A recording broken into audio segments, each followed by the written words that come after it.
नमस्कार साथियों, जय महाराष्ट्र। मैं हूं आपकी अपनी प्राची अधिकारी। साथियों, नारायण राणे जी जो हैं, उन्होंने, हालांकि इस बात को अब 2-3 दिन हो गए, लेकिन फिर भी मैं अपनी कुछ बात रखना चाहती थी और माननीय उद्धव ठाकरे जी को भी मैं कुछ कहना चाहती हूँ। देखिए, आप लोगों के संबंध में वाद विवाद भी रहा है। पहले ऐसा नहीं था, पिछले विगत कुछ वर्षों से ऐसा हो रहा है। हाँ, अब सबकी अपनी राजनीतिक महत्वाकांक्षाएं होती हैं, आपकी भी रही होंगी। नारायण राणे जी ने जो कमेंट करा वो ये था, क्योंकि उद्धव ठाकरे जी कहीं पर गए हुए थे और वहाँ पर उन्होंने स्वतंत्रता दिवस के उपलक्ष्य में जब वो अपना संबोधन कर रहे थे तो उन्होंने अपने पीछे से अपने किसी अधिकारी से पूछा कि कितने वर्ष हो गए हैं स्वतंत्रता को। तो ये एक बहुत अपरिपक्व था पूछना। क्योंकि आप उस महाराष्ट्र के एक पिता समान व्यक्ति बने हुए हैं। एक मुख्यमंत्री उस राज्य का पिता समान होता है। अगर आप पूछेंगे कि स्वतंत्रता के कौन सा वर्षगांठ आप बना रहे हैं, तो ये एक बहुत ही अचंभित करने वाली और शर्मनाक बात है उद्धव जी।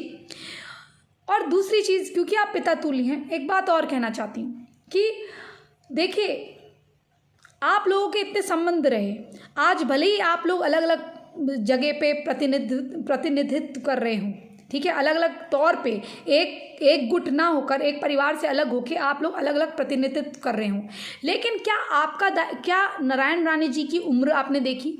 उन्होंने अगर कुछ कहा तो ठीक है, वो शब्दावली थोड़ी सी गलत थी, लेकिन अगर आप जैसे जितना संबंध, जितना मैं जान रही हूँ, जितना मैं पता कर रही हूँ, जितना मुझे पता चल पाया है, ये तो आप लोगों की इतनी घनिष्ठता तो रही है कि आप लोगों के बीच में इस तरह की बातें होती थी। जैसे हमारा कोई दोस्त है, हमारा मित्र है, वो कहता है यार तेरे मुंह में ना एक थप्पड़ पड़ जाएगा, प्यार से बोलते हैं। अगर कोई व्यक्ति ने ऐसा कहा है तो आपकी शालीनता क्या थी? और आपकी शालीनता तो मैंने और भी देखी जब आपने कहा, क्या आपने नहीं कहा कि योगी को मैं खड़ाऊं से मारूंगा? तो आपने तो इतना गंदा शब्द कहा, उन्होंने तो हाथ कहा कि मैं थप्पड़ मारता।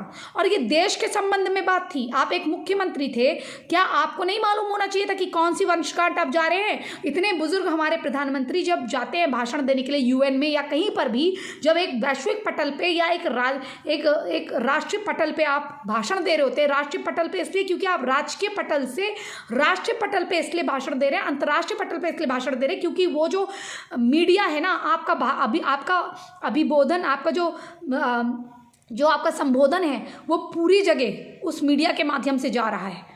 आप पूरी जगह टेलीकास्ट हो रहे हैं, कितनी 78 या 1 समथिंग कंट्रीज़ में आप टेलीकास्ट हो रहे हैं। तो आपका बोलने में कोई भी त्रुटि, वो त्रुटि नहीं है जो मेरी होनी चाहिए, जो मेरी है वो आपकी त्रुटि नहीं होनी चाहिए।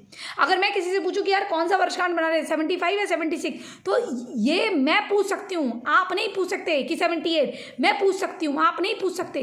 और अगर मैं किसी राजनीतिक पद में हूँ या कोई सरकारी पद में हूँ, तो फिर मुझे पहले से तैयारी करनी चाहिए।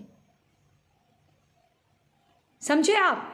मैं जानती हूँ कि पब्लिक पर्सन मैं भी हूँ, लेकिन आप मुझसे कई गुना बड़े हैं, आपका एक्सपीरियंस कई गुना बड़ा है, और आपके पास, आप मुख्यमंत्री हैं एक प्रदेश के,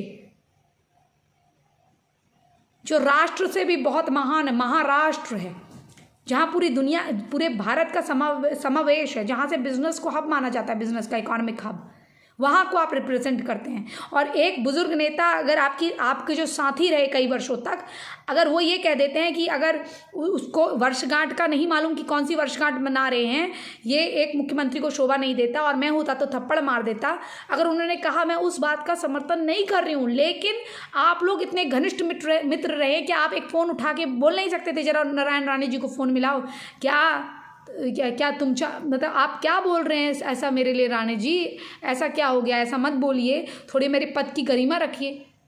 आपने उस आदमी को, उस बुजुर्ग व्यक्ति को खाना खाते खाते उठा दिया। अरे कांग्रेस वाला कोई करता ऐसी अभद्रता तो पता चलता कि हाँ चलो विरोधी है, लेकिन आप तो विरोधी होके भी, आपको अलग होके भी अलग नहीं माना। आपने तो ऐसा नहीं करना चाहिए था। उस बयान का समर्थन नहीं है, लेकिन अगर आप उसके भाव समझे, इतने तो परिपक्व आप हैं ना, उसके भाव समझिए। वो जो बयान था उसके भाव समझते आपने तो शत्रुओं को अच्छा मौका दे दिया। कम से कम इतनी शत्रुता ना करें, इस प्रकार का व्यवहार ना करें कि आगे चलकर वो बहुत ज़्यादा कष्टहीन हो। कष्टदायी हो, माफ़ी चाहती हूँ, बहुत ज़्यादा कष्टदायी नहीं हो। क्यों? क्योंकि आप कुछ ऐसी हरकतें कर दें कि आगे चलकर आप हाथ तक ना मिला पाएँ, और हाथ मिलाएं तो एक दूसरे से नज़र ना मिला पाएँ। आप ज़रा अपने पिता के दिए हुए आदर्शों को याद करें। और अगर आपकी, मैं किसी भी, कोई भी राजनीतिक पार्टी से कोई भी हो, तो इतनी बात मैं कहना चाहती हूँ, या कोई भी सनातनी है, मैं सिर्फ इतना कहना चाहती हूँ, कोई भी व्यक्ति है, आप लोग किसी भी जगह से आते हो, किसी भी धर्म, रिलीजन, मज़हब से आते हो, बस इतनी बात याद रखना, आप लोग जब किसी के विरुद्ध कोई बात सुनते हो तो फ़ोन करके उनको पूछो, यार भाई तुमने ऐसी बात करी है क्या, और ऐसी करा है तो ये क्यों करा यार, ये तो गलत है। अगर मान लो उसने गलत करा है तो यार तुम मुझे सॉरी बोल रहे हो, एक बार वहाँ बोल दो, तो लिख देते आपके लिए कि मैं क्षमा चाहता हूँ। और इस तरह से खाना खाते हुए किसी को उठाना, यार ये अच्छी बात नहीं है, ये चीज़ गलत है। आपने वो समय और वो जो जगह थी, एक छोटी सी बात के लिए आपने ये जगह, या तो देखिए, पहला पत्थर वो मारे जिसने कभी कोई पाप ना किया हो। आपने क्या इतना जो आपने करा है, वो आप अपने लोगों को इतना भी शत्रु ना बनाइए, क्योंकि कल को ये जो विपक्षी पार्टियां हैं हाथ झाड़ के चले जाएंगी आपसे। और जिस मैनिफेस्टो पे आपने अपनी पार्टी बनाई थी, आज आपने वो पूरा बदल दिया है।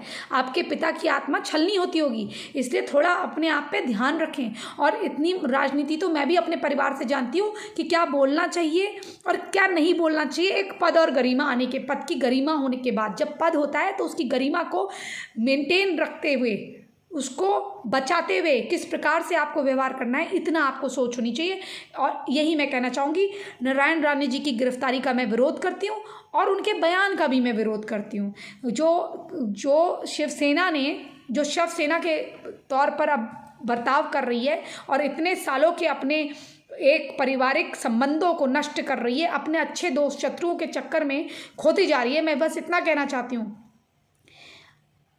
अपनी छोटी सी राजनीतिक महत्वाकांक्षाओं के लिए और अपने बच्चों के कुकर्मों को बचाने के लिए ऐसा मत करो कि कल को सब विपक्ष तो इधर खड़ा आए और पक्ष भी, आप जो आपके पक्ष के हैं ना, वो भी इधर खड़े हो जाएं। और जो लोग पत्थर मार रहे हैं नारायण राणे के घर में, ये कहना चाहती हूँ, कभी अपने माँ बाप के सर में पत्थर मारा है तुमने?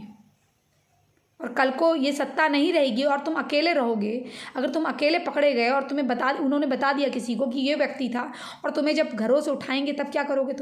तुम्हें भी ऐसे ही उठाएंगे। वो तो नारायण राणे जी हैं, सेंट्रल मिनिस्टर हैं, कैबिनेट मिनिस्टर, उनके साथ ऐसा करा गया है। तुम सोचो, तुम तो एक छोटे मोटे कार्यकर्ता हो, तुम्हारे साथ क्या हो सकता है?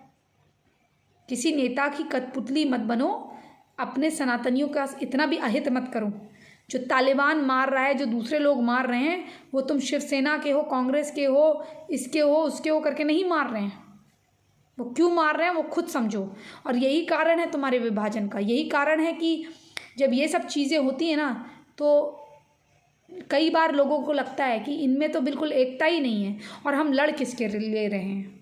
चलिए दोस्तों, इसी संदेश के साथ मैं प्राची अधिकारी आपसे विदा लेती हूँ।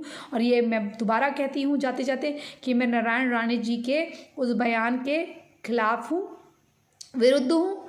उन्होंने ऐसा नहीं कहना चाहिए था, लेकिन मैं उनकी साथ साथ शिवसेना द्वारा हुई गिरफ्तारी के भी विरुद्ध हूँ, उसको भी मैं गलत ठहराती हूँ। और क्योंकि जो पाप ना करे, जिसने कोई अपशब्द ना बोला हो, और बड़े अपशब्द, छोटा पाप बड़ा पाप नहीं होता, लेकिन जो एक होता है गलत होना, एक होता है अभद्रता करना। जो ठाकरे जी ने करा था ना, उद्धव ठाकरे जी ने, वो बहुत बड़ी अभद्रता थी। उन्होंने कहा था वो सन्यासी है तो सन्यासी को सन्यासी में बैठना चाहिए, क्यों आ रहा है वो लेने? भैया आपको मालूम नहीं है, हमारे वहाँ पहले भी सन्यासी गद्दी में बैठे हैं और उन्होंने राष्ट्र को चलाया है। जब निपुण राजा ना मिले तो सन्यासी को, क्योंकि उसने सारा लोभ छोड़ दिया होता है, तो उस सीट पे बैठ के वो सिर्फ राष्ट्र हित के कार्य करता है, क्योंकि उसका पर्सनल कुछ नहीं होता। उस आदमी के जिसके बारे में आपने कहा था, उसकी बहन आज भी पहाड़ों में फूल बेचती है और छोटा सा चाय की दुकान जीजा के साथ चलाती है, उनके पैरों में ढंग की चप्पल नहीं होती। तो आप क्या बात करते हैं? आपके तो वहाँ 83 करोड़ तो आपके वहाँ आपका बेटा जो है किसी अधिकारी के घर का रेन्यूवेशन कराने में लगा देता है। और कई लोग आपके वहाँ से 35,000 जो लड़कियाँ गायब हो रही हैं, जिसमें से केवल 5,000 मिल रही हैं, और जहाँ से जिस फार्म हाउस से 2 लोगों की गिरफ्तारी भी हुई, तो वहाँ भी आपने देख लेना चाहिए कि उसके अंदर किसकी लाशें दबी हुई हैं। जो सुनने में आ रहा है, अभिव्यक्ति की आज़ादी है, इसलिए पूछ रही हूँ।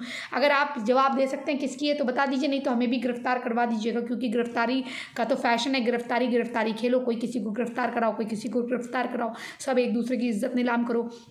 कोई संजय राउत जी जो हैं, उनके खिलाफ कोई उनके वहाँ से कोई महिला छोड़ के जाए तो उसको परेशान करने लग जाओ।